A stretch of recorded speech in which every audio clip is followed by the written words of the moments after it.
থানার গেটে একদল বসে থাকে, যখন লোক আসে তখন হেরাজিগা কি কই যান, কেন যান, অনেক বন্ধ করছেন। থানার দালাল মুক্ত অনেকটা বন্ধ হয়েছে ইনশাআল্লাহ, আমরা দেখেছি। কিন্তু 100% দালাল মুক্ত থানা হবে মতলব উত্তর থানা, এটা আপনাদের কাছে প্রত্যাশা করি। মতলব থেকে চাঁদাবাজ মুক্ত দেখতে চাই। আমার নেতা তারেক রহমান ঘোষণা দিয়েছিলেন, যারা সমাজে বিশৃঙ্খলা সৃষ্টি করে, চাঁদাবাজি করে, তাদেরকে দলে জায়গা হবে না। সারা বাংলাদেশে চাঁদাবাজ এবং সমাজে বিশৃঙ্খলাকারীদেরকে দল থেকে বের করে দেওয়া হয়েছে। আপনাদের কাছে অনুরোধ, জুলাই গণ অভ্যুত্থানে দুইটা ঘটনা হয়েছে। একটা সিরারচর ব্রিজে ওপেন অস্ত্রশস্ত্র নিয়ে ছাত্র জনতার উপর হামলা করেছিল, আর একটা ঘটনা হয়েছে সেঙ্গারচর বাজারে। কিন্তু এই দুইটা ঘটনায় কোনো মামলাও হয় নাই, এই ঘটনায় কোনো গ্রেফতার হয় নাই। হয়েছে? হয় নাই।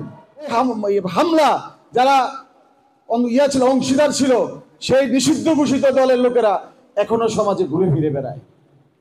প্রশাসনের দৃষ্টি আকর্ষণ করছি, এ বিষয়ে তো আপনার জিরো টলারেন্স।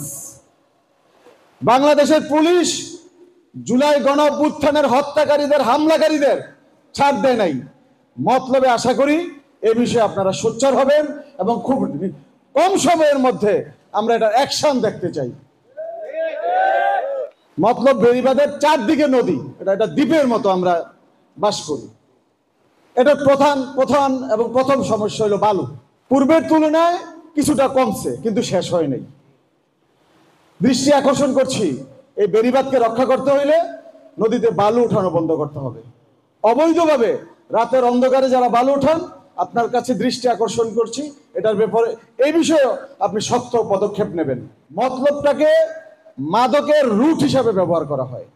কক্সবাজার থেকে ঢাকা যাওয়ার এর মতলব একটা রুট হয়ে গিয়েছিল।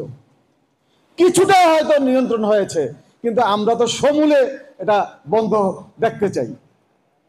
এই যুব সমাজকে ধ্বংস করে দিচ্ছে এই মাদক। প্রত্যেকটা বাজারে আপনাদের কাছে লিস্ট আছে, কারা মাদক বিক্রি করে, কারা মাদক সেবন করে, এবং কোন কোন জায়গায় মাদকের আক্রাগুলা, এটা কিন্তু আপনাদের কাছে জানেন। আপনারা পুলিশ জানে না এমন কোনো ঘটনা কিন্তু নাই।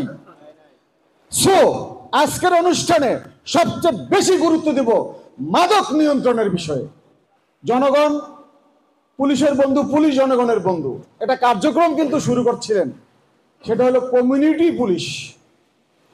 জনগণকে প্রশাসনের সাথে সম্পৃক্ত করা কার্যক্রম শুরু করেছিলেন, কিন্তু এটা বাস্তবায়ন হয় নাই। আমরা কিছুটা জানি যে আমাদের বড় দল, আমাদের জাহাঙ্গীর ভাই বলছে যে বিএনপি বাংলাদেশের এখন সবচেয়ে বড় দল।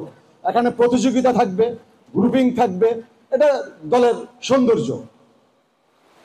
এখানে অনেকেই আপনাদেরকে কমিউনিটি পুলিশের জন্য চাপ সৃষ্টি করে, আলাদা আলাদা প্রস্তাব দেয়। কিন্তু আপনাদের তো নিজস্ব তদন্ত বাহিনী আছে, আপনার ডিএসবি আছে, এসবি আছে, এনএসআই আছে। আপনারা তো জানেন সমাজে কারা এই কমিউনিটি পুলিশে থাকার উপযুক্ত। কারণ একজন চাঁদাবাজ, একজন সমাজে যারা সালিশ করে টাকা খায়, ঘুষখোর, ওনাদের নামও কিন্তু কমিউনিটি পুলিশে চলে আসছে, আছে না? কারণ রাজনৈতিক কারণে আসছে, যে নামটা না দিলে এটা অসুন্দর দেখা যায়।